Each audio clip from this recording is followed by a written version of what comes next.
Good afternoon and welcome to all of you from the National Institute of Disaster Management for its first webinar on the series. And this particular webinar is dedicated to new normal system and technology for disaster response. And it's a very, very important event which we are trying to shoot up because the time is so, and we have to have a disaster incoming, and for that we have our esteemed panelist, and that panelist includes Shri P.N. Rai, the member of the Bihar State Disaster Management Authority and an All India Police Service officer, and has also been gracing this different positions in the government. And in the past, he was also there as a Director General of Fire and Civil Defense and Home Guard. And currently, he is member of the Bihar State Disaster Management Authority. I welcome you, sir, Sri P.N. Raiji. I also welcome Sri S.N. Pradhan, Director General of National Disaster Response Force, another decorated officer. He was, prior to joining National Disaster Response Force, he served as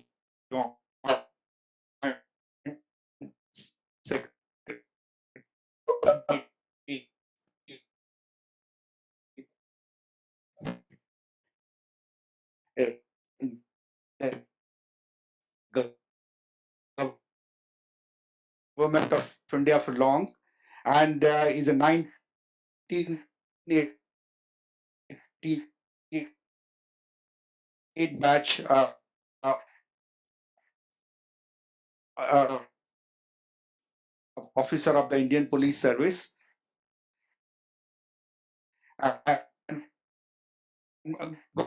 Conferred means what is the response for excelling in this, that in the middle 19. I welcome you, sir, Mr. S.N. Pradhan, for this particular webinar organized by National Institute of Disaster Management. I hope you are hearing, all listening. I'm audible to all? Okay, thank you. I take this prestige and privilege and opportunity to welcome Sri Sanjay Srivastava from United Nations SCAP, from this Bangkok office, and he is the head and chief of the disaster management in the UN SCAP. Basically, we say that old friend of ours in terms of he has served in ISRO, Indian Space Research Organization in Bangalore, and later he also served as a senior specialist in the SARC Disaster Management Center. And currently, he is helping the United Nations in different ways, and also globally, his interventions are very much appreciated. Dr. Sanjay Srivastava, I welcome you also here in this particular workshop, this webinar. Also, I take this opportunity to welcome Shri Major General Manoj Kumar Bindal, the Executive Director of the National Institute of Disaster Management.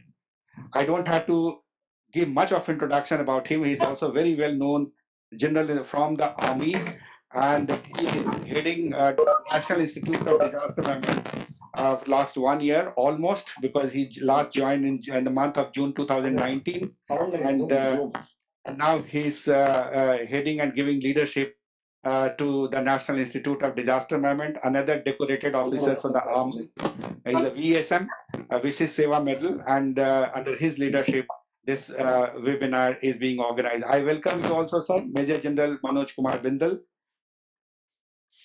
And I welcome all my technical team, starting with Dr. Anuradha Maurya, Dr. Miss Jacqueline Lippi. These two are the YPs who are actually managing the show.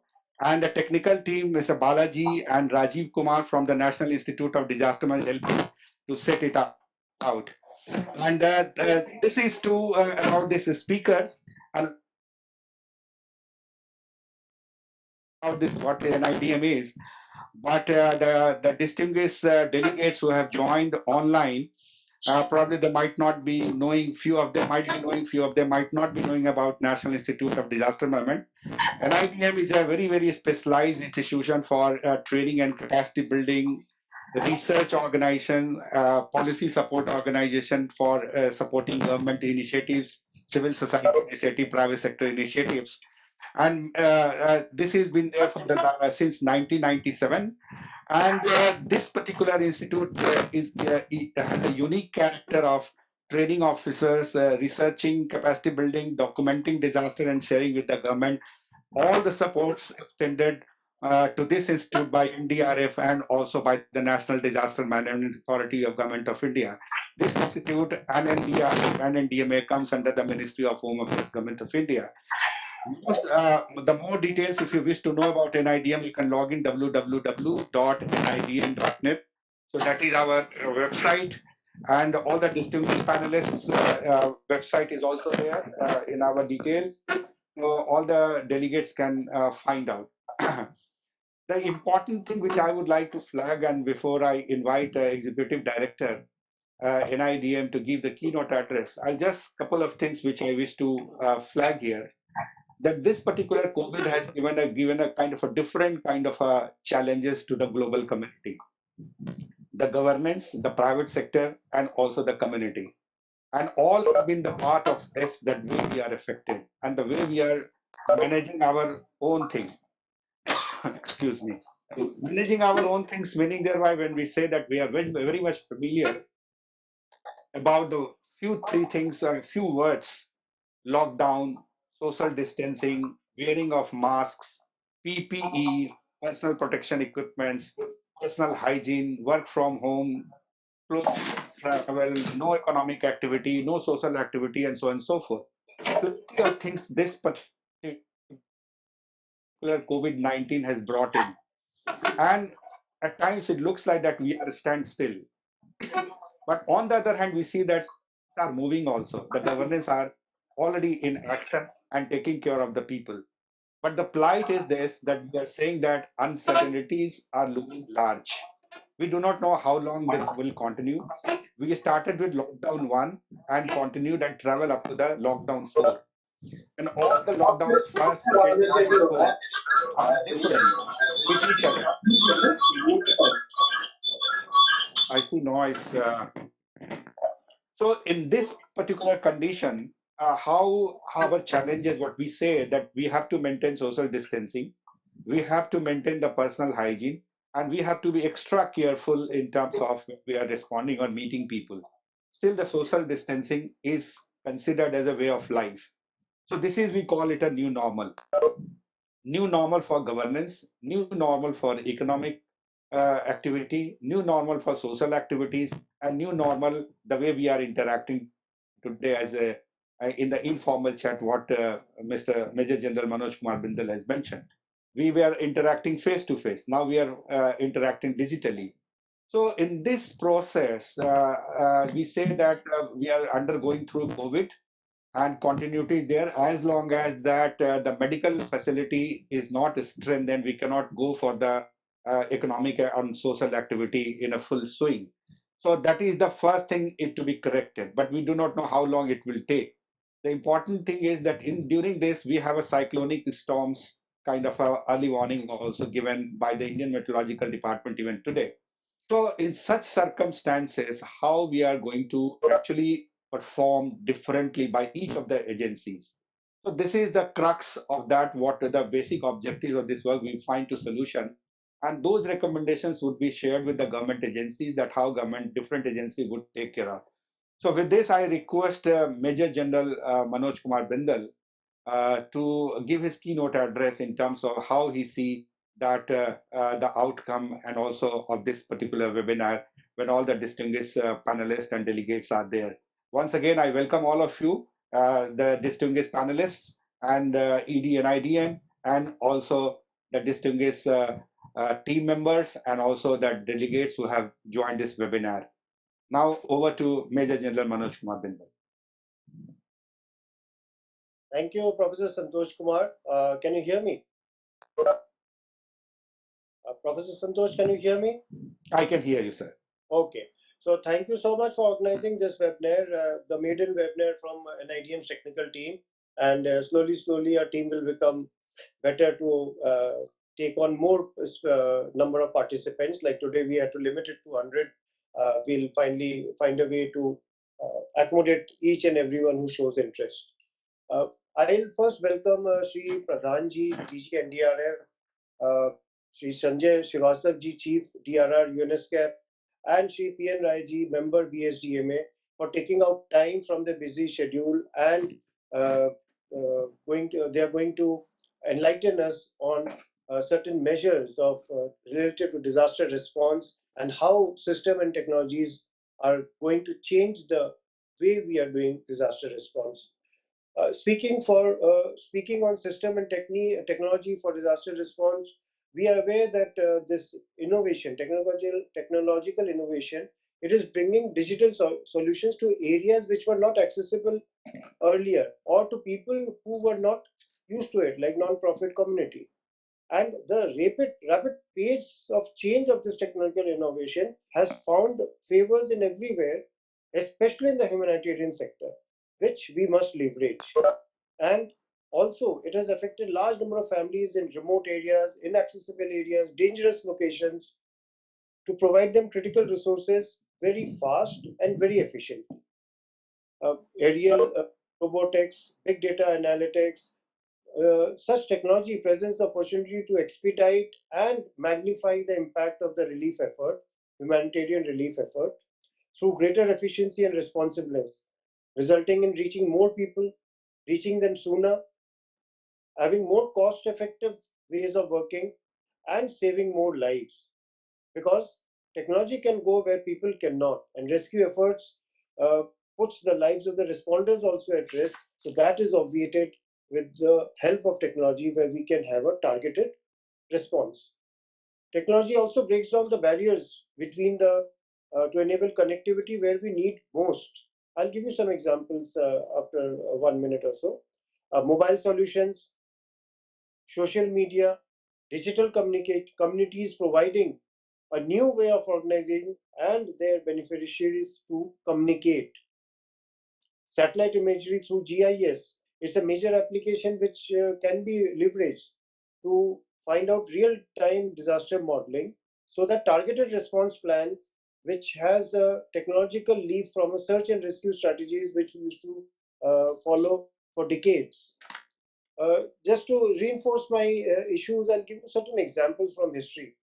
Serval project, SERVAL, Serval project, it was developed in response to the Haiti earthquake, which allows mobile phones to communicate directly with each other even when there is no coverage. SMS text system, affected from the affected to the aid agencies, is very universally being followed. NASA Find It, NASA Finder application. Now it was created in response to the 2015 Nepal earthquake, where suitcase-sized tool could detect a human heartbeat through 30 feet of rubble or 20 feet of solid concrete.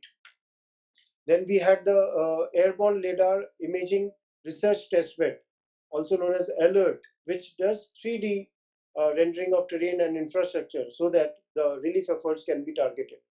Micro mappers. Now, this is a very important tool which is being developed, and it is a lot of institutions and companies are working on it, where it's a map is created from the social media relief updates and sends it to the aid agencies to view real-time updates from the affected areas. So this helps the organizations affect plan so that the relief efforts are organized before they go into the danger zones. Prediction techniques that we have, wildfire, earthquake, flood, they are all means to ensure that a disaster response is faster, and we prepare also for it much in advance.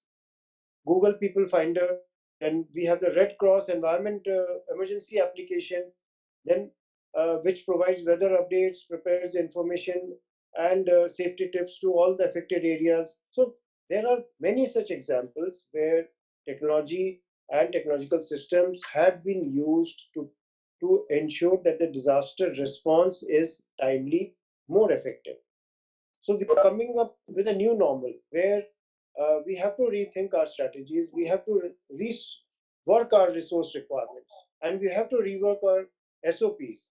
And I'm sure DG NDRF will throw a lot of light on what we are doing and how we should proceed forward, so that it gives us a direction as to what is the new normal in future. With this introductory remarks, I hand over back to Professor Santosh Kumar to take forward the webinar. Thank you. remark and also highlighting this the how technology and what kind of a technology we have been using it and what kind of a technology is used as kind of a mobile status, responders at risk, the issues which you have highlighted. Then you are talking about big data and also the digital communication, and also that as when search and rescue operation is carried out about this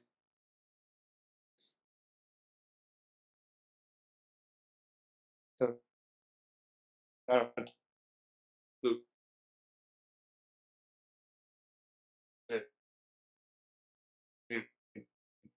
that camera and what distance you can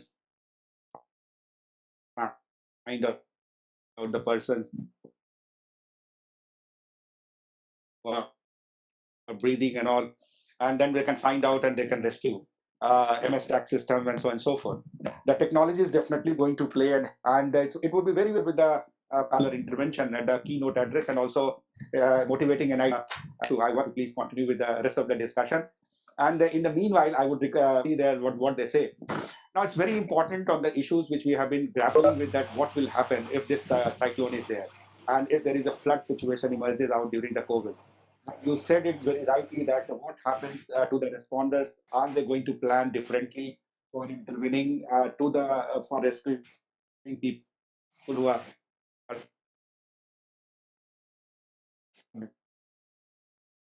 the victims? So the victims and the responders relationship will go in a different way in the new normal. Whether the so I would request to Sri Pradhan, the DG NDR, Director General of National Disaster, recently responded during the time of COVID, and during that time the lockdown 3 was on, and also the social distancing, personal hygiene, everything, the protocol was in place, and then he had to carry out his team.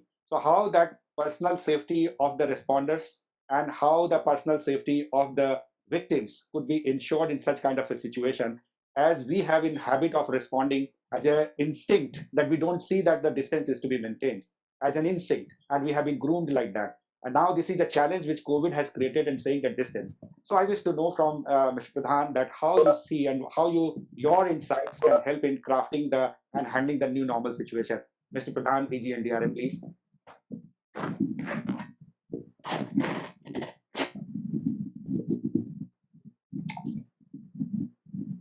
Balaji, can you facilitate Mr. Pradhan?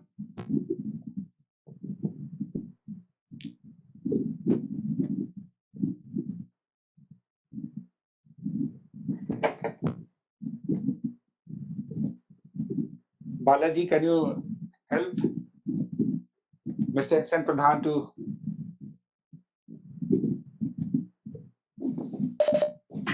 It's already turned on the mic. Turn on the mic.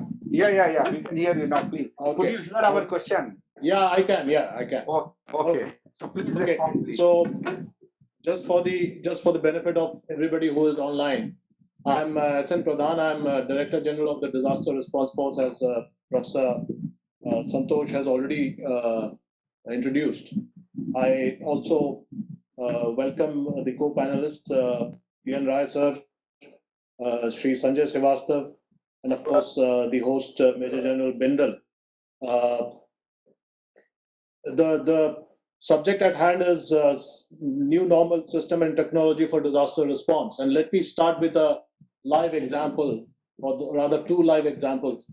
One is that there is, as we sit here, there is a cyclone system developing in the Bay of Bengal.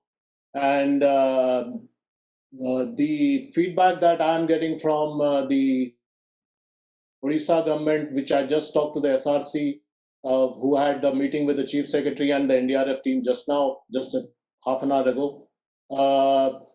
And also the other governments, the West Bengal, possibility of West Bengal being involved is very much there, and probably Andhra maybe peripherally. So we are talking with them. But we are also in touch with the IMD and the agencies under the Ministry of Earth Sciences. What the relevance of the topic is brought into context by the very fact that on a minute-to-minute basis, we are actually tracking the cyclone.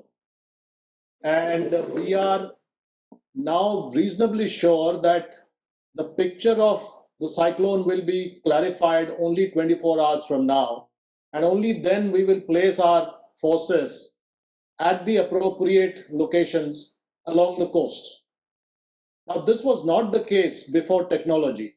And let me also hark back to the example of Cyclone Foni, where for the first time, the Ministry of Earth Sciences and particularly the IMD was deploying all manner of technology in full force. The Doppler radar, the life buoys out in the sea, the Navy was involved, the Coast Guard was involved, everybody was doing what can be called capture of data.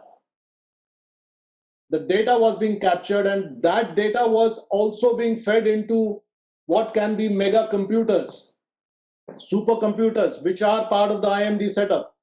And the supercomputers were crunching out the data and coming up with where exactly is the possibility of landfall, what exactly is going to be the speed range of the landfall speed of the cyclone, and when, where, and what is the speed. These three indices were actually being crunched out from the data which was being fed from various sensors and various data acquisition points. It is a classic example of how technology can be an efficiency multiplier, and I want to underline that phrase, efficiency multiplier. Now, we have traversed in the world of science from the beginning of science, when it was said that science brings objectivity. From that, we have come to the point where science or machines made by science are actually predicting better than the humans. The machine is learning, and it is also able to work as a human mind, or probably better than the human mind in terms of the acquisition of data. So I'll come to another live example. I call it live because the Visakhapatnam gas leak situation is not yet over, in the sense that there is no gas leak. We are monitoring it again minute by minute. But there is a lot of interesting aspects of use of science. Now, let me tell you, this probably did not come in the public domain. But one of the things we considered was, of course, we tried to use the drone, because there was a lot of theory and a lot of speculation that the gas leakage is still happening, and the administration, or probably even the NDRF, is trying to put a lid on this actual story, which was not the case. So we had to go to the world media, not only the Indian media. The world media was also speculating that this is a second Bhopal gas tragedy. So we had to put drones and take pictures of no leakage, no smoke, no fume coming out, and with a timestamp that there is no fume, you can see it for yourself. And then I had to go on TV to dispel all rumors that there is nothing like that. And the government was at pains to ask the NDMA and us to go on to the national media and tell the national media and international media that there is no such thing. So everything was happening, and everything was leveraging technology. But there is a fascinating technology that was probably going to be leveraged had things not got better. And that is what is called the integrated smart pole. I believe there are smart poles fixed in Vizag, and there is probably under the urban development mission, a smart pole is being projected, which will have cameras, which will have sensors, which will have lights, which will be actually part of an Internet of Things network. It's an IoT network. We all know that the previous Chief Minister, Mr. Naidu, had a smart visualization platform, which was a visualization platform from which he could actually know which are the street lights in Visakhapatnam which were not working, which were the water pumps which were not working, what was the water level in which area. This was because there is a sensor network of sensors Now, to take the Japanese example, when we had a seminar with the Japanese last year, I think Professor Santosh was also involved in that. The Japanese head of the Disaster Management Authority of Japan, he said that we have more than 2,000 sensors inside the sea, which gives us real-time data and a lead over possible tsunamis building up and earthquakes building up. Even if it is 40 seconds, it can be a lifesaver in terms of many thousands. So I'm just belaboring the point, but it is worth belaboring that technology has become a fantastic efficiency multiplier. But the backdrop of this is the age-old theory which Edward de Bono, the master strategist and the master management strategist, said, that if you don't want to measure something, you are probably trying to hide behind something. Only if you want to measure something, that means you are really interested in improving it. For the first time, we have a measure of disasters. What is the shape of the beast that is going to attack me? I have a measure of that. I know the wind speed. I know the impact it is going to make. I know the area which it is going to. We knew in the case of Cyclone Foley the exact swathe through which the cyclone will run. It was a width of about 35 to 40 kilometers. Unfortunately, those 35-40 kilometers included Bhubaneswar city. And that is why Bhubaneswar was devastated. But it was also adequately warned, let me tell you. Otherwise, there would have been loss of human lives. There was loss of property, but the loss of human life was minimized because the exact location and the exact path that the cyclone will take was more or less decided because of technology.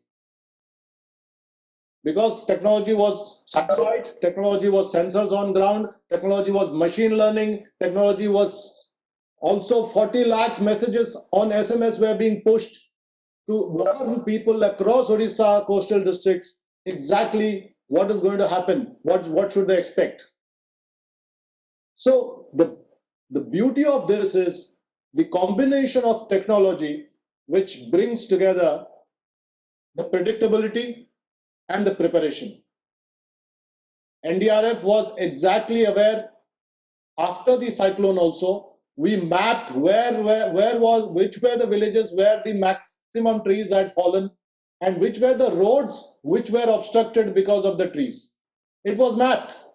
So we went exactly there first to free the public roads so that traffic could begin, normal life could start, and it was mapped. So this is all the beauty of technology, and I think as we have more discussions, we'll go into it. Yeah. Have been very, very useful in terms of carrying out all the disaster response which NDRF itself were involved and achieve its height in terms of protecting the lives of the people. And you gave this a new term called this efficiency multiplier, and this technology you are saying that is an efficiency multiplier. And probably we perceive that out of your discourse that probably this this efficiency multiplier would help in the time of COVID as well, while responding to a disaster, whether it's a drone technology or whether it's a high density owned sensor and all this technology which is coming up. I think this is a very, very critical thing, that how technology can be useful or applied at the time of COVID and then responding to disaster. So both multi-hazard situation and also that COVID, along with the COVID going on. So this is an interesting intervention I would like to seek from Mr. Sanjay Srivastava. What Mr. Pradhan has said in terms of the efficiency multiplier, and what ED and IDM has also in that keynote address mentioned about few technology, big data, and other MS facts, and then many things. So I would request Dr. Sanjay that can you elaborate and see that how these two professionals and the panelists which highlighted very, very key points on technology related things, and as your viewpoint on this particular question and responding to disasters in the new normal. Dr. Sanjay Srivastava. Yeah. Thank you, Professor Santosh. I hope I'm audible to all of you. Yes. Yes, thank you. Thank you. It's a privilege for me to be a part of this NIDM webinar series. Thank you to ED, NIDM, to the fellow panelists and Professor Santosh Kumar. This new normal is, I must tell you, you are ahead of the curve to understand what kind of world we are going to experience in days to come. So it's a very apt context, new normal. I just want to teach you this year, World Economic Forum, they discussed what they called World Risk Report. And there was a three interrelated risks which are driving the whole world. And that three, if I just mention in the present context, it will be very apt. The first is the climate action failure, which is the lack of adaptation and extreme weather event, which DG Pradhan was talking about. So there are going to be extreme climate weather event, lack of adaptive capacity. The second is biodiversity losses. And as a result, there are coronavirus, because it's a nature and animal relationship which is broken, the ecosystem breakdown. As a result, we have such kind of epidemic, pandemic. Then the third is the governance failure at urban to national to global levels, at all levels together. So these are the three fault lines which drives the global risk. And these three fault lines are today's reflected in terms of the new normal. But then how to adapt to this new normal, Professor Santosh? I thought we will share what is happening worldwide and bring India's perspective into it. To taking clue from Director General Pradhan, in US just few months back, last month, April, there was a massive tornado to those areas which were already impacted severely by the COVID. It's a COVID hotspot region, and then further impacted by tornado. 30 people died, and then there was already death taking place because of the COVID. Now, how government managed two different kind of disaster of a completely what is called opposite the risk and transmission patterns. I will come back little later on this, how this can be managed, particularly taking advantage of the new technology and modeling system. The new point which I would like to highlight as a UN professional, and also all the country which are party to it, is what is called Sendai Framework of Disaster Risk Action.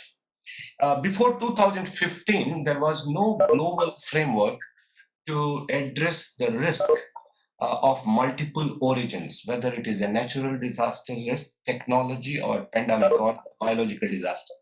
In 2015, first time at a global level, there was a framework that came out, was the framework of all the risk together, not hazard by hazard, it's all risk together, including the biological risk pandemic. And the Sendai framework, if you look at in today's context of the new normal, I would like to see how can you operationalize Sendai framework in disaster response, what DG said about the efficiency multiplier. So I thought there are 3 points which I would like to exemplify. One, the first and foremost of Sendai framework, what is called priority of action 1. And that is when you put this priority of Sendai into the health sector, it becomes very comprehensive in the project context. The first is to understand the risk, the science part of the risk. In case of coronavirus, the risk lies, in a gene. In case of other natural disaster, risk transmission path origins are all very, very different. But before developing any strategy to respond or to mitigate, you must have scientific understanding of the risk. So that is the Sendai Framework 1. Sendai Framework 2 is your governance has to be risk-based. Means you must understand the risk before you set in the governance system at a different level. So what is called risk governance to manage both disaster risk and potential health emergency, particularly humanitarian coordination aspect. And the third, which is strengthening community level preparedness and response to epidemic. So these are the three, what is called framework, which came from Sendai. And in today's context, this framework you cannot implement unless you have a technology which is a state-of-the-art technology on the ground in place. So let me tell you, in the first case, that is risk assessment for coronavirus case and how country capitalized on risk assessment technology and managed it. I would like to put into the context three examples. Starting from China, it's like India, 140 crore population, 60% urban population, focused on, and they started with complete lockdown of infected areas, very selected areas. And they could able to restrict the spread of the virus, the transmission, into a very selected patches. It could not reach beyond the Wuhan and the Hubei provinces. But how China did it? They did it because they joined hand with Alibaba and Tencent. These are the technology giants. Uh, and they developed what is called color-coded health rating system that is tracking millions of the people daily. And this is big data, artificial intelligence based on the facial recognition, infrared temperature detection techniques, which are embedded with their smartphone app to track people's movement, ascertain where they have been in contact with an infected person. I tell you, this was like a game changer to restrict the virus in just central part of China. My next example was from the Republic of Korea. Republic of Korea, in comparison to India, is a small country with just 5 crore population, 80% urbanized population. They capitalized, of course, it's a giant country in terms of ICT, in the ICT infrastructure. They capitalized on its diagnostic capacity at a scale to assess people at risk, conduct contact tracing, allow them to map the potential locations. As a result, Korea was the first country which flattened the curve. So Korea example, because 5 crore, 80% urbanized population, homogeneous social structure helped to flatten the curve. When you come to the Singapore, it said just 50 lakhs population, 100% urbanization. They also focused on contact tracing and personalized treatment, but that was the case sometime back. Again, there is a second wave, but Singapore to some extent could able to contain this.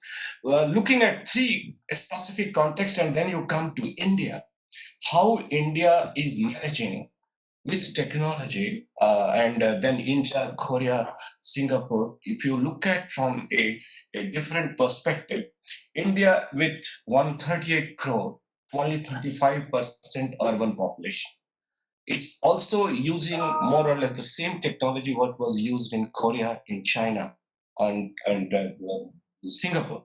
But where India is getting edge worldwide, it is acclaimed, is this Arogya Setu, which is developed a unique combination of technology and data science. So data science and technology together give an information edge against COVID in India. You can imagine since April 2nd, 90 million people have downloaded globally the Arogya Setu.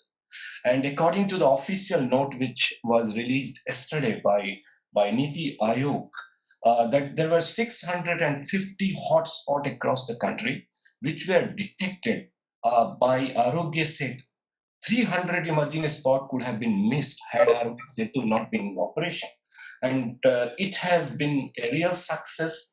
And what is seen very clearly was Arogya Setu gets real-time testing alert on COVID positive cases across India using Bluetooth and navigation system.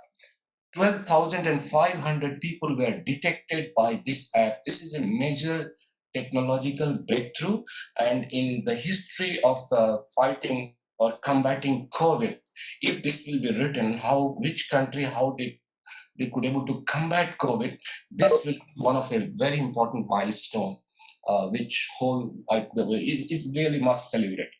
The second part, I thought I will come on the risk communication, because in pandemic, risk communication is a very important part of managing the health risk as well as disaster risk. You know, there is a flooded information on the risk communication. but there are some which come from the authoritative sources, especially John Hopkins University, Harvard School of Public Health, and many others. They are bringing basically epidemiological modeling and mathematical modeling together. It's a very unique way to try to communicate the risk to the policy level, to the high level policy makers.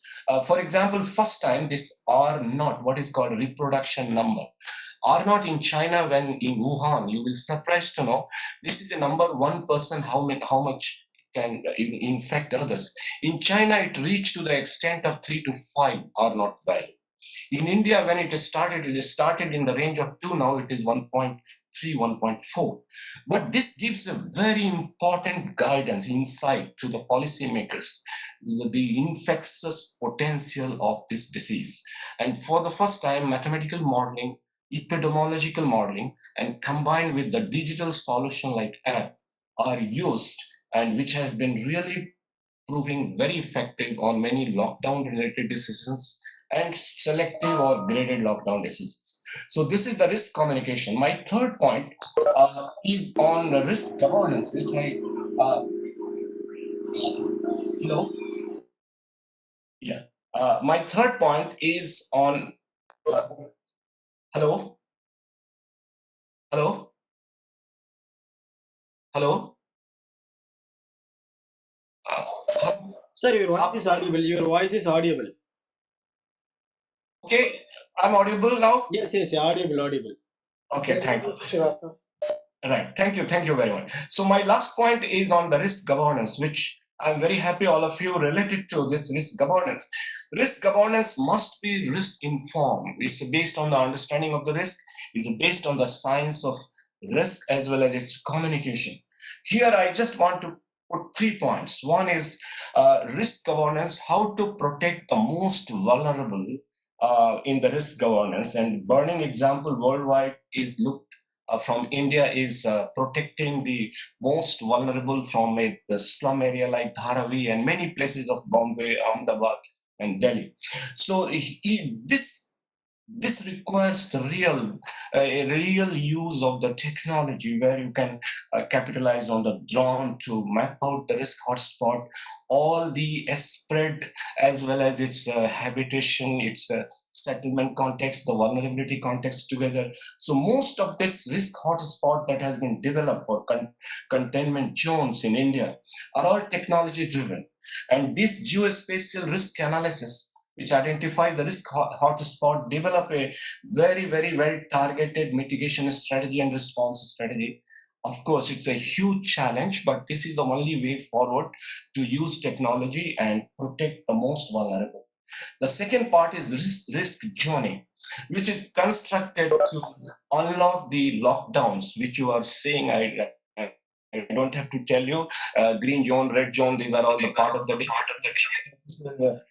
Professor, this is a new normal of its own kind. Same thing happened in China, same zoning happened in Korea, same happening worldwide. So we have to live, and this is where you need technology for risk donation.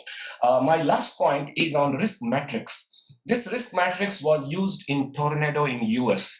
You have risk on the ground, which is because of coronavirus, also the risk that you are on a typhoon tracks or on a cyclone track or in a floodplain zone, which are likely to happen in coming months. You develop a risk matrix, identify those population which are at risk because of COVID, and identify those population who are at risk because of the impending cyclone. Wherever there are no conflict in the risk, you take the social distancing norms to protect COVID patient. But wherever there are conflict, you have to devise a more innovative strategy how to protect those community, and this will be much more challenging in coming days, and this solution will come from India. So my last point, concluding point is, I look from the global experience, I see 3 key messages in pursuit to adapt new normal. Technology-driven systems hold the key to adapt the new normal. There are no other way. We have to live with technological advances, and a country which has edge over technological advances will become more resilient in days to come. And that is what you will see. The race of the technology will for the country will either win or lose. It's all driven by the technology.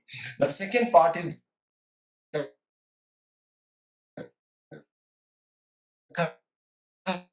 current COVID pandemic demonstrate risk is systemic.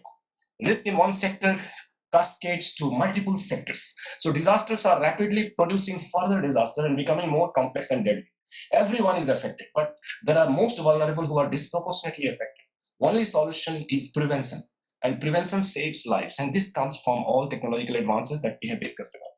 The last point is technology and data lead the digital solutions with systemic approach to address complex and cascading risk.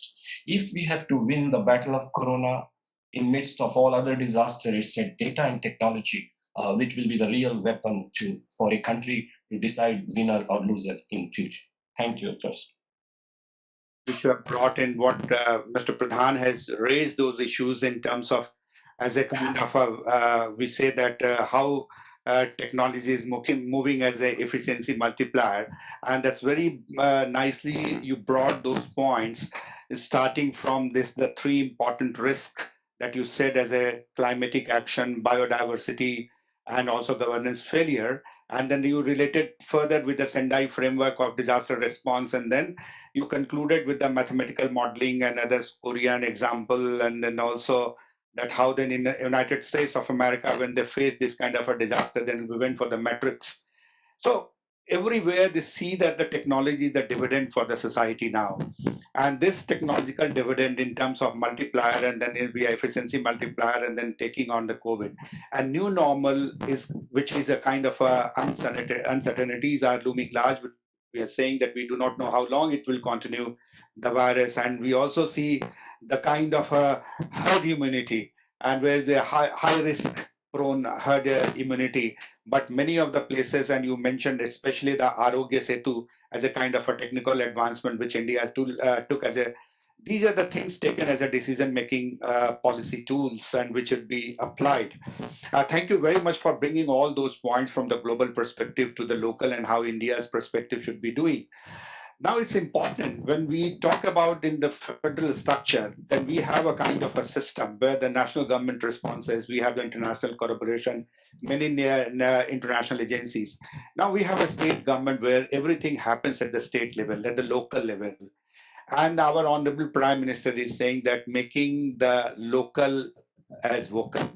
So now in taking this drawing analogy from local to vocal and the technology which you are talking about international to the local, in this context, how we can see the challenges with the local government and the state government is facing in the new normal or anticipating. I'm not saying that they have already faced, but they might have to face, as you have highlighted the example of United States of America typhoon. And also today we see that Philippines is affected by typhoon again. So, and we are saying that, as Mr. Pradhan said, that we have Bengal and they are going to go with this kind of a disaster scenario. So multiple metrics. I would like to understand from the state government, they are responding and what kind of a challenges they see in the light of technology is there to support them. But what they see as a kind of a perceived risk or threat or the challenge in responding to impending disaster, which is there. So there's no better person. We have Sri P.N. Rai, who has been there in the time as a responder also as the in the former position, and now he's as a Bihar State Disaster Authority member.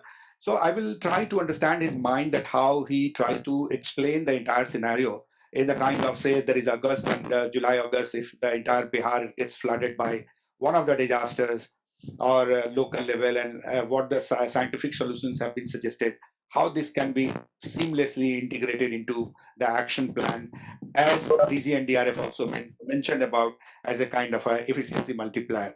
So please, Shri P.N. Raji, Honorable Member of the Bihar State Disaster Authority, to give your insight, please. Thank you, Dr. Santosh. Can I see my presentation also? Can you hear me? Hello? Can I see my presentation? You just start speaking. We will just put it on the forefront. So first of all, let me thank you and Mr. Bindal for initiating such a deliberation to understand, let us understand also in fact how they are going to respond in future, because this COVID, to my understanding, is going to stay there for some time, and in near future, at least in 1 year time frame, we'll be going to witness all kinds of disasters. For example, we may have floods in the coming months. We already are facing lightning. Bihar has seen about maybe 20, 30 deaths in last 1 month or so. Heat wave is around the corner. Road accidents are always around the corner. Nowadays, there are less traffic on the road, so we might say that the road accidents are not there. But road accidents are a big disaster. So the disasters that occur in a regular basis, on a normal basis, they are going to be there. Now for us, for my understanding, I'm saying that we have to adopt ways and means to respond to these disasters, the normal disasters, in a COVID background. We have been seeing what social distancing is, wearing a mask, hygiene, and all that. Now, all the response activity, relief activity, has to be done in the background of the COVID. So, can we have a presentation, please, or I shall go ahead?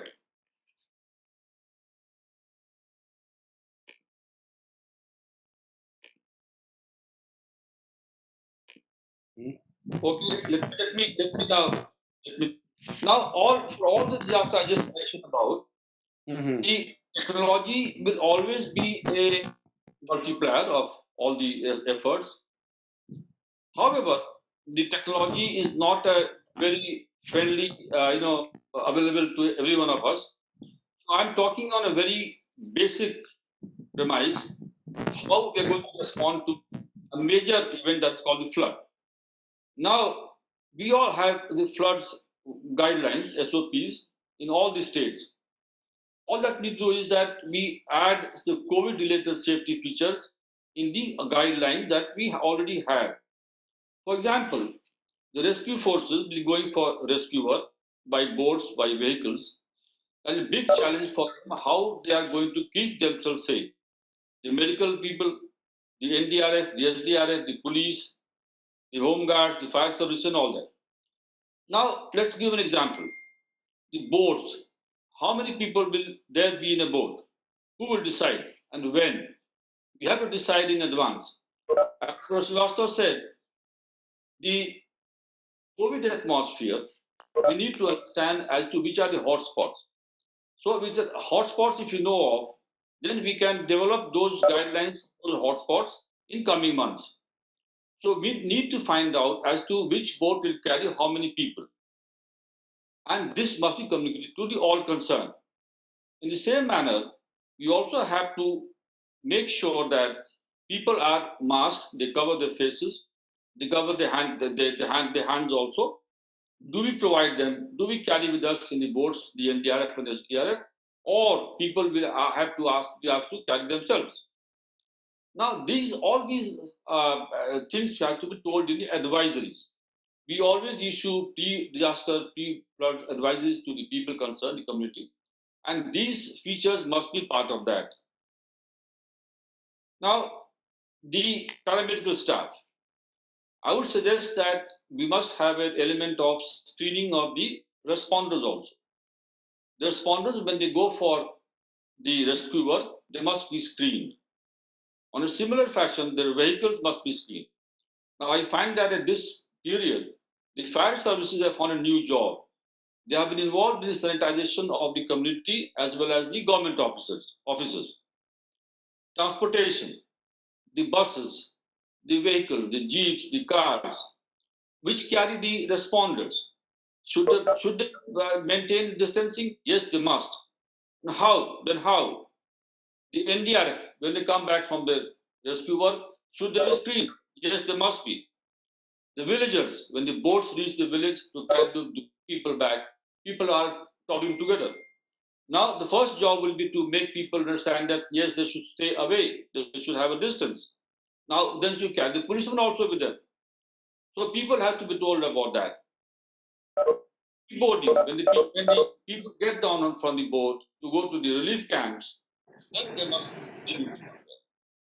They must be screened somewhere, either at the spot of arrival from the boat or in the camp itself.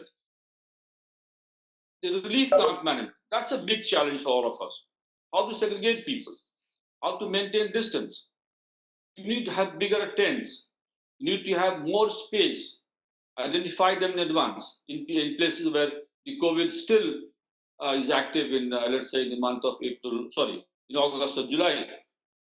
And therefore, the relief camp management becomes a big challenge.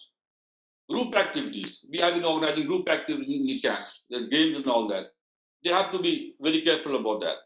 Sanitation of food involve, all this will involve screening of people whom we are going to keep them as, who manage the food thing. Provisions of soap, hygiene, hand washing, medical screening arrangement, sanitization of spray machine, quarantine centers. You may have to have quarantine centers in the village area, in the block area. Relief material packing. Tons and tons of relief material is brought by air or by boats. They have to be sanitized. They have to be made by people who are safe people. The medical supplies, the hospitals in those areas, they have to be fully equipped with doctors, nurses, and all that. Just enough. PPEs. The recovery, that's also important. The people involved in restoration of roads, the laborers, the engineers, the bridges, they have to be also told about how to keep the distance, how to keep hygiene, and all that. Now, this is what flood scene. Now we have heat wave dot. Heat wave is a reality. This month of June, May, and June are quite bad for that. We all know that when heat wave strikes people, they rush towards them, they carry them, they go to the hospitals. Most hospitals today are quite aware of the COVID requirements. We would believe that the hospitals will be ready themselves for heat wave also.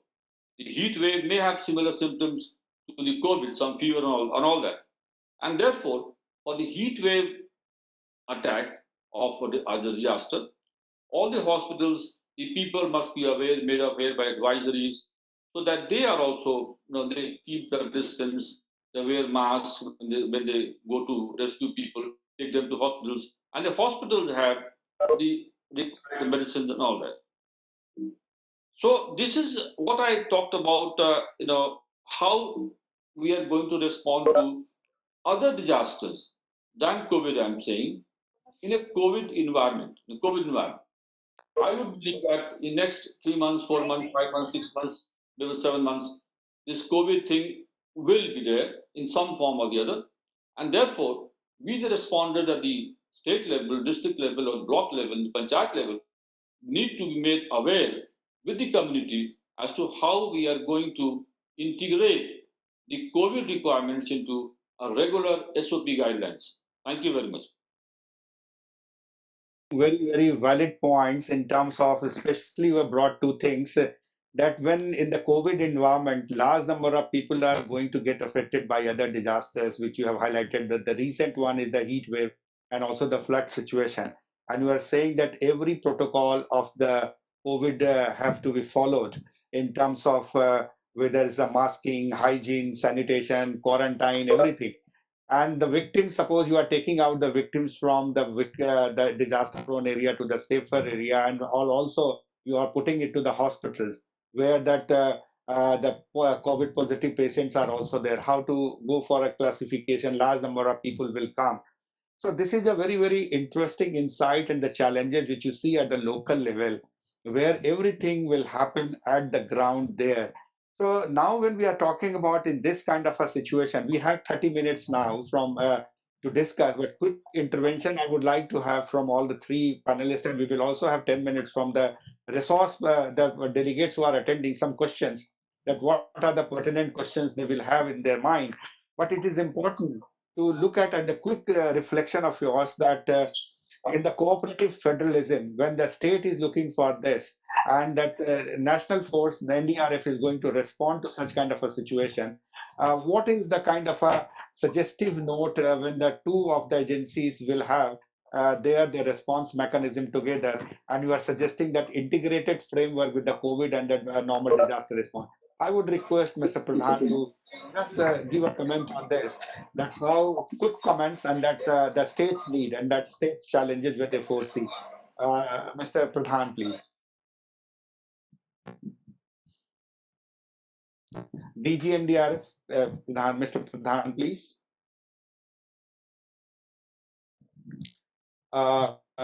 It seems he is not here.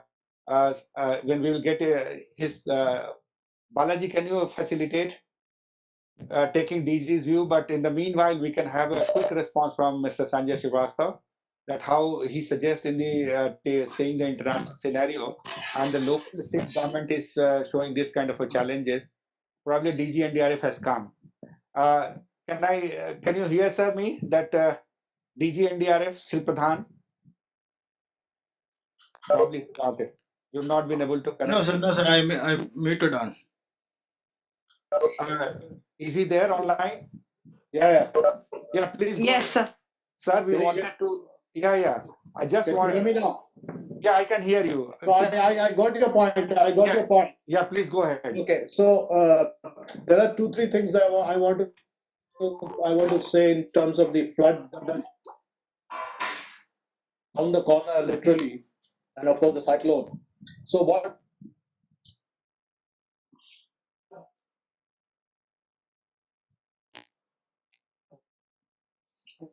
we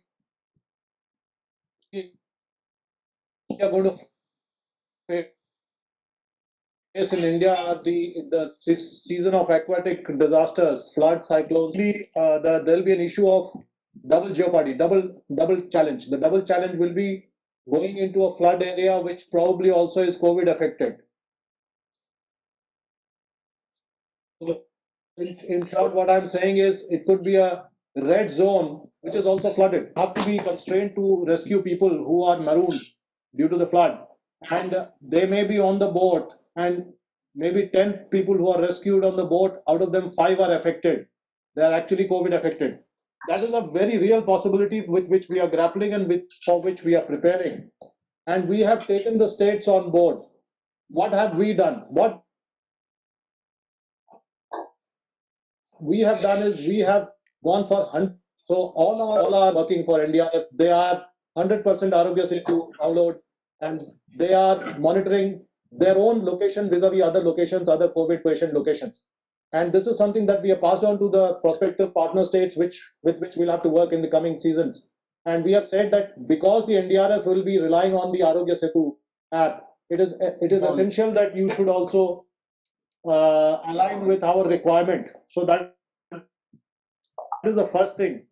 I know there'll be issues there, but we will insist on that because that is something which is our own protection. We have to ensure. Otherwise, we may put conditions as to if there is no such implementation, we may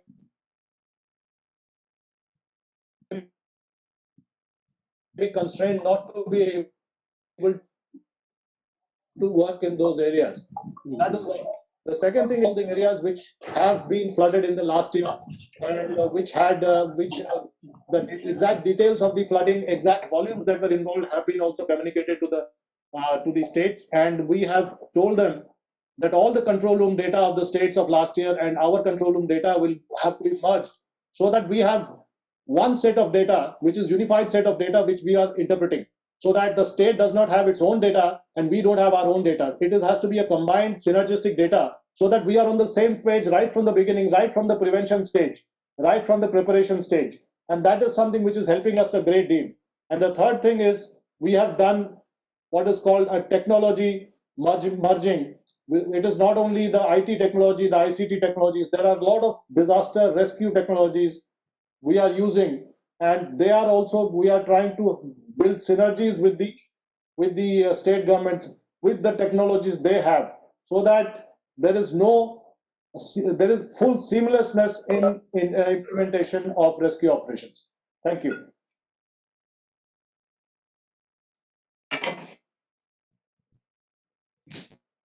requirement and what the DG and DRF has mentioned about that possible action points, and what are the international things which you would like to add here quickly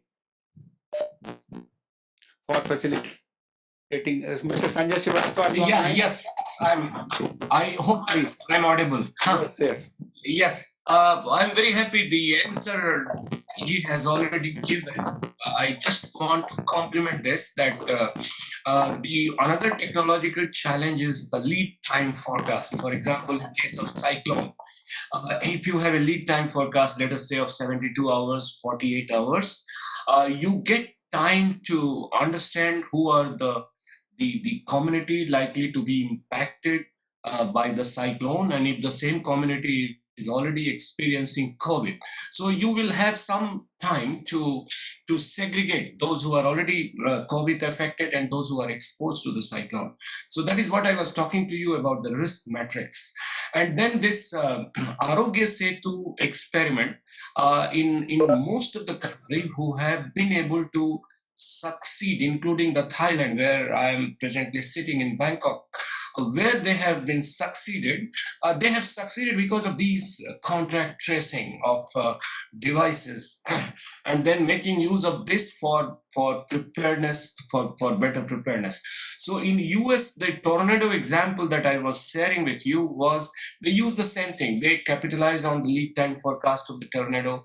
They spotted the risk hotspot where already COVID people are there, and they're also likely to affected by tornado. So those people who are not Corona plus, they were taken out to a separate center. Those who were in Corona, they were in a different center. So those are some of the, I think, new innovations, I think, as the time progresses, because the world has never experienced this kind of complexity and cascading disaster of such a large scale. So you will see the solution slowly. Hello? Hello? Mr. P. N. Rai? Hello, Mr. P. N. Rai? He is not there, but Mr. P. N. Rai, he is online. Balaji just checked that. What you have said, Sanjay, So he's before I, he's yes, there? so he's Okay. there. Mr. P. N. Rai, I'm just saying what Mr. Pradhan has said about the Arogya Setu and that facilitating the process between the state and the center. And also that Mr. Sanjay Srivastava is concerning your views and challenges. He has also given one solution of this, the metrics related when tornado of the US hit. How these two can combine, and are you thinking that this is doable in the state government and we can think of, because thousands of people respond. Other than the formal agencies, there's an informal agency like community, they also go overwhelm and they go for the response. How these technology and Arogya Swati can actually help in facilitating the process, or government can facilitate that all the people who are in the red zone or the green zone can start downloading, which can facilitate the disaster response process. Mr. P. N. Rai, at the local level, how you see? They are absolutely useful. Yeah. What DDR have said, it's made sense for everybody, all of us, in fact. All the responders, government, state government, and central government involved in the rescue operations or relief operations should get attached to that Arogya Setu, so that their safety is also assured. And what you also have said that, the hotspots, we know the hotspots, we know the flooded areas. These two can be integrated so that there is a special care taken for the hotspot areas. That's absolutely correct. I mean, these two are absolutely correct. They should be done. Thank you so much. Now, this is a kind of, we are emerging at the kind of a solution that we have solution. On the one hand, we have a very severe problem before us and the challenges, but on the other hand, communities are also fighting, global community, and giving some solutions to it at the local level.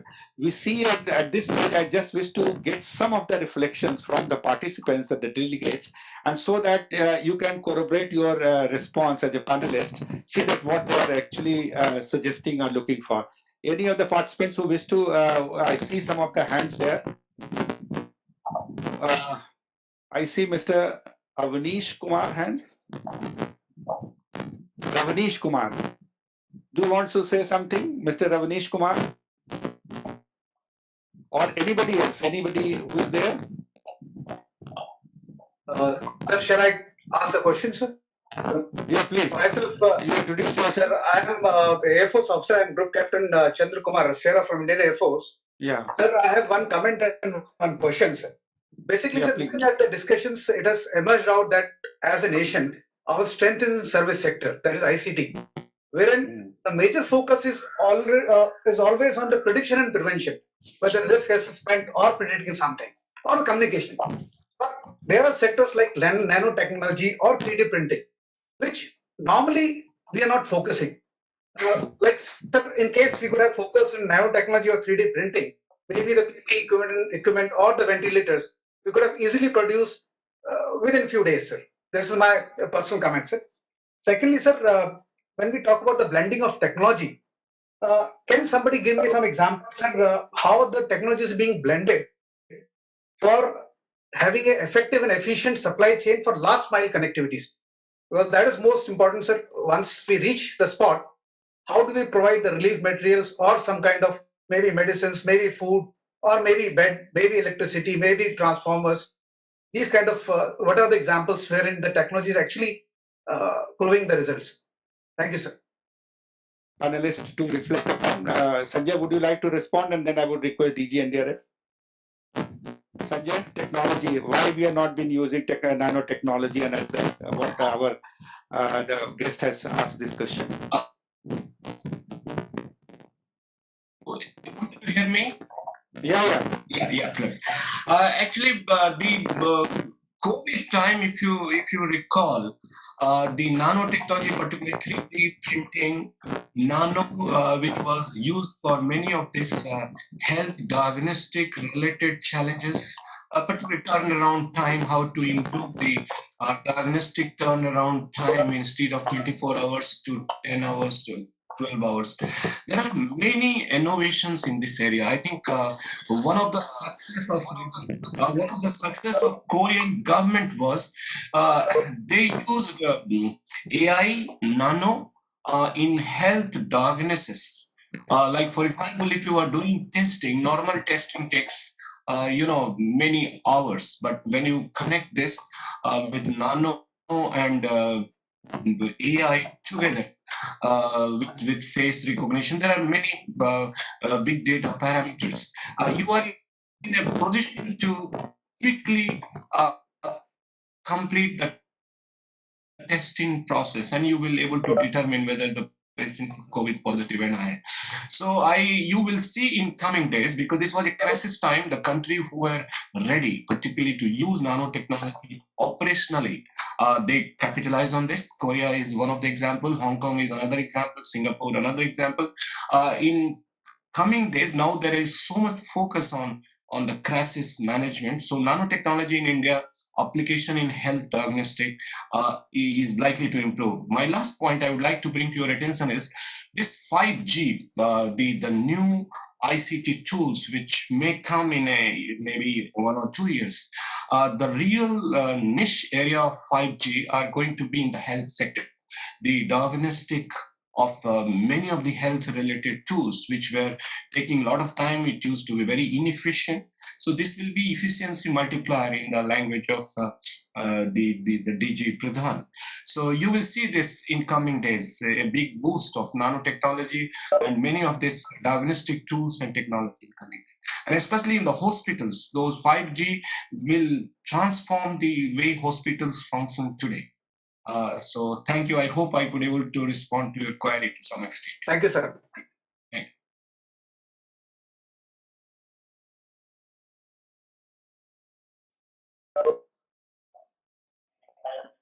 System has been in the kind of a real in the challenging time, and we say that if we have to win COVID, we have to win economy, we have to focus on public health system, and technology is going to help. And what, Mr. Pradhan, I would like to have your point on this, the question that how to integrate all these things which is happening, and you are going as a responder, putting prevention and mitigation, tracking the cyclone, and also thinking of responding and taking all into account.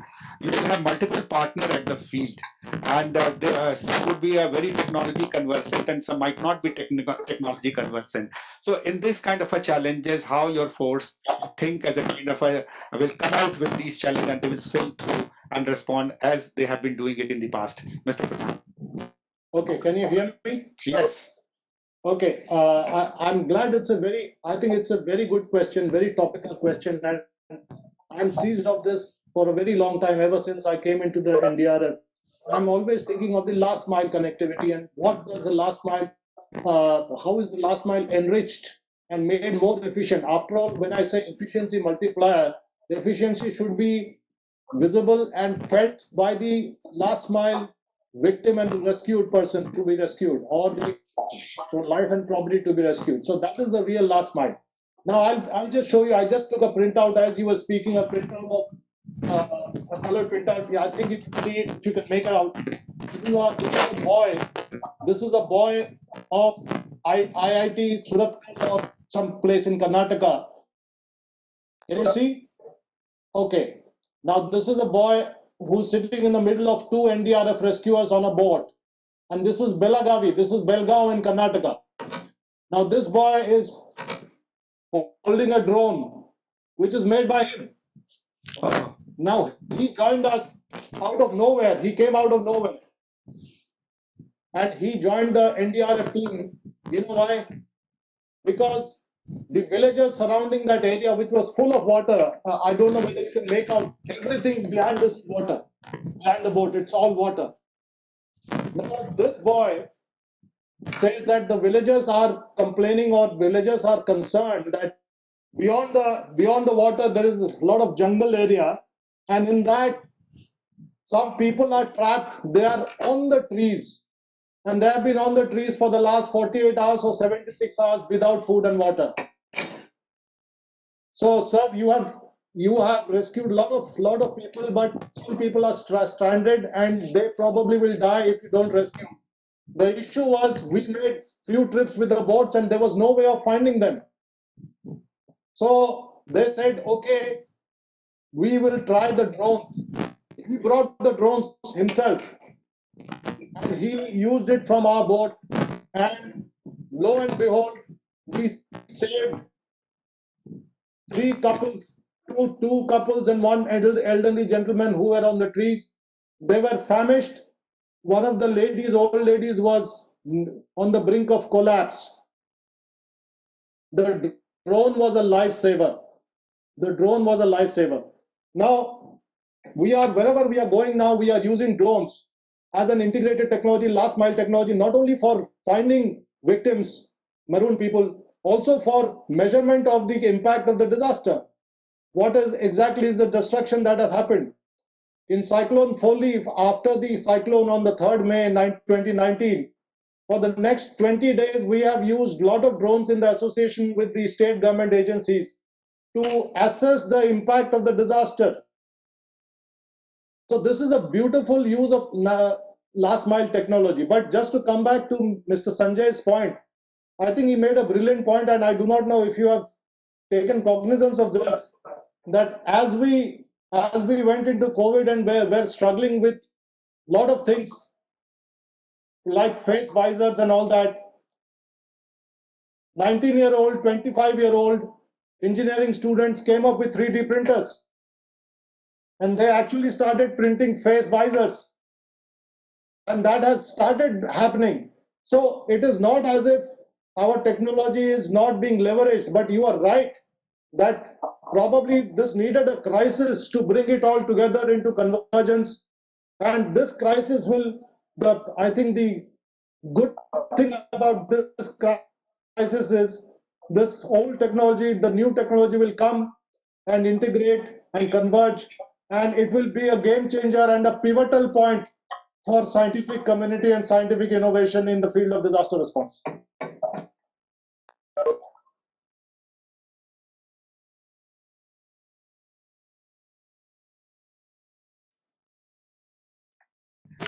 Mr. P.N. Rai. Mr. P.N. Rai, the advisory which has come up, or anybody else in the any other question which we have, then we can request Mr. P.N. Rai to elaborate upon. Any delegates who have joined have any other question at this moment?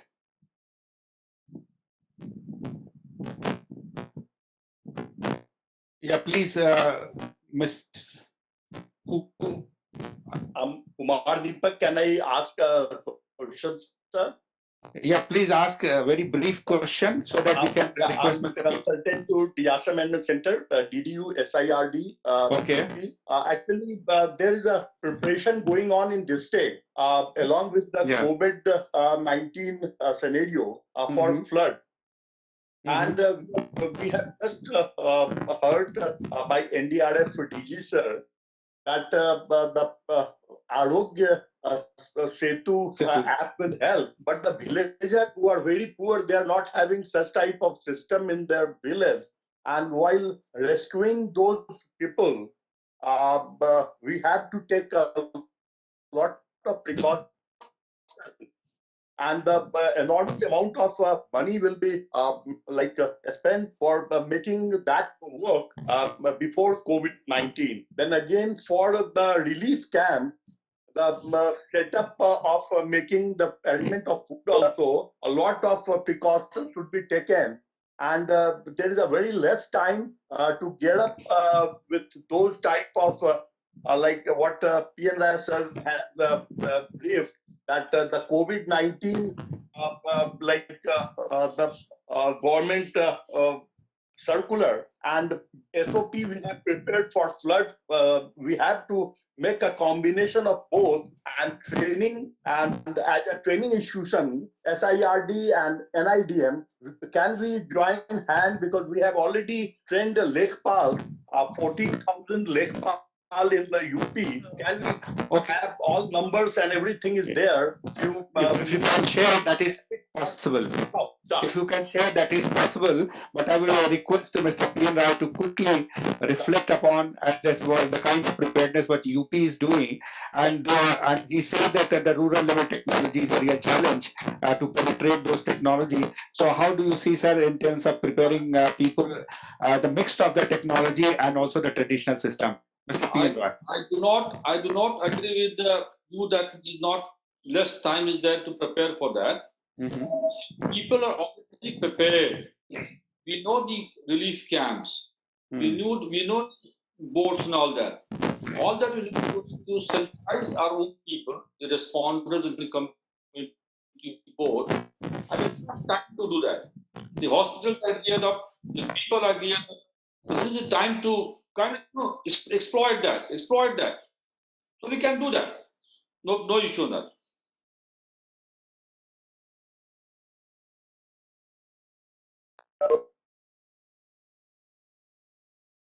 That what we have been doing in the past, and then we have to gear up for taking up this at the local level at the kind of preparing and getting the development of the preparedness which we have been made. Now, the final point I would try to take from each of the panelists as a quick final takeaway, which you wish to. I will start from Mr. P.N. Rai. What is the final way forward you would suggest? One quick point, sir. We have to take into the account that COVID is going to stay for some time. At the same time, we must understand that we have to respond as we have been responding. We have to do our job, and that job must be done safely for ourselves and for the community as well. And that is what is common now. Thank you so much, sir. Now we would request Sri Pradhan, DG NDRF, to have a very quick final way-ahead point, please, sir. DG NDRF. Okay, I think my point is a reiteration of what I've already said. It is that there has to be a total belief in technology, because when you have problems which cannot be surmounted by pure manual intervention, technology has to be the solution. And technology is both the problem and the solution. So you have to find a technological solution for a technological problem. There is no backtracking now. There is only one way. And that way is the technological way, and technology is going to be the force multiplier, the efficiency multiplier, and it is a future from which we cannot turn away. So that is the only option and the singular option. Thank you very much, sir. Now I would request Mr. Sanjay Srivastava to final point before we summarize the entire. Sanjay, can you hear me? Yes, I can hear you. What points of yours? Yeah, just 2 points. One, what India has huge capacity, particularly in technology innovations. The challenges always lie in adaptation, like what Pradhan Sahab told DG, that there is a technology locally available for producing drone to address last mile issues. Now, those kind of innovations by small and medium enterprises, by university, IITs, India has a huge network of research institutions. So those are the things which need to be adapted in the operational response process. And my second point, which I feel very proud that many of the technology which I saw in China developed by Alibaba and Tencent, in Korea by Samsung, in India it is developed by many of his small entrepreneurs. NIC is the one who has developed Arogya Setu with the support of many small, medium enterprises. So India has a huge capacity. If there is a race for technology in disaster response, I think I'm sure India will be the winner in data. So thank you very much for very, very positive. I have not reflected back to Sri Bindal, ED and IDM. Are you there, sir, to give a final point from your side, Mr. Bindal? From NDMA Secretary's office, GVB Sarmaji would like to join. So we'll have him during the call. On Sharma you call? GVB Sarma, Secretary, Member Secretary NDMA. Mr. Sharma will come. Very nice. Yes. So I just coordinate, sir. Once we start, I will have him also coordinate. Mr. Bindal is probably not here. Some technical snag is there. So what I would like to now say to conclude that what you have said in terms of Mr. Bindal, he's not a problem, some technical problem. Anyways, just we to conclude that we started with, and that whether in the time of COVID and the new normal. So Chandan is handling the IT. Chandan. So that is going on well, that in terms of that we need not worry first that yes, the challenge is there, but we should not succumb to the challenge, and that has not been shown by NDRF also there in the response which happened in Vizag, and also that technological solutions which is coming across the globe and which can be very well integrated with the local level, and that it said that yes, technology is there, and then we need to strengthen our governance with the technology of governance of disaster response in the light of the Sendai framework as well. And also the matrix which was suggested by Mr. Sanjay Srivastava, that how that matrix can be brought to the table in terms of we are preparing for multi-hazard and cascading effect which we are talking about of disasters, whether it's a flood or this earthquake, as you said, that aquatic time which has come for the aquatic disaster, which so we need to have a kind of a this which DG NDRF is mentioning about the multiplier effect of this efficiency multiplier about the technology and the dividend which we can brought in. So we have a lot of hope in the light of technology in correcting our disaster response, revisiting our disaster response, and preparing for the time of new normal. And this innovations, last mile connectivity, and the local level integration to the technology, both for the preparedness and for the mitigation, so that we can take a response. And this is how I conclude, but I will share that report of NIDM, what has been discussed here on the website also, and in person. Those who have attended, we will send you by email. But I would like to convey my heartfelt thanks to Sri P.N. Raji, the member, honorable member of the Bihar State Disaster Management Authority, for joining us. Thank you very much, sir, for joining us and giving your insight from the local level that how it should go deep into the planning. I would also like to give my heartfelt thanks to Shri Pradhan, DG NDRF, who has actually talked about this new ideas in terms of bringing all those into the front of the disaster management, and he sees that technology has a major role to play in the time of COVID and also beyond COVID when we talk about disaster response. Thank you very much, sir, for being with us, joining NIDM, and this we are really grateful to you for your valuable time given to us. I extend my heartfelt thanks to Sri Sanjay Srivastava from UNSCAP, and the kind of perspective he brought from the international, that how United States is doing, what Korea is doing, and what kind of a Sendai framework he has brought in. And he said that niche of innovation is always there. What is being done at the international or big company, what he brought in China, that could be done by in India is a very small and marginal kind of a unit of the industries, which had innovations at what Mr. Pradhan was showing, also the drone. So thank you, Sanjay, for bringing those perspectives from UNSCAP and also the entire perspective of this. So thank you very much for being with us and joining hands with the NIDM. I convey my heartfelt thanks to my team, Dr. Anuradha, who took this challenge and planned the whole event in terms of designing and also the conceptualizing this idea. Thank you, Anuradha. Jacqueline, both work together in the team, and also all Balaji, the technical team, Rajiv and Hemant, and of course, last but not the least, my delegates who have all joined from all across the India and abroad. Thank you very much for being with us and this making valuable contribution by making questions and also listening to our key panelists who are presented here. Thank you very much, and I extend my heartfelt thanks to ED and IDM, Mr. Manoj Bindal, although he is not there, but he took this initiative and we make it as a kind of a success. Thank you very much to all of you. Now we call it an tweet and